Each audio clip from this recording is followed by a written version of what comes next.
นะครับผมเปรี้ยวจัดเผ็ดจัดน้ำข้นนะครับผมตอนนี้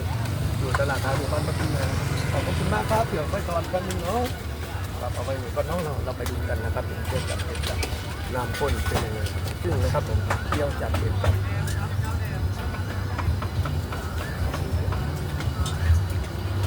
3 รสนะครับครับเปรี้ยวนำเปรี้ยวนำเนาะเปรี้ยวนำไปเลยครับผมนะครับน้ำข้น ไก่ไม่ได้อะไรนะ เป็นเลือดสุกต้มน้ำข้นได้เนาะไม่ขมเอาลองชิมดูเดี๋ยวช้อน ไม่เป็นไรครับ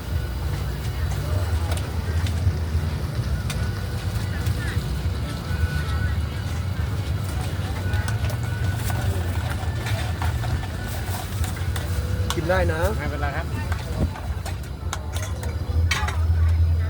เปรี้ยวนำน้ำข้นนะครับผม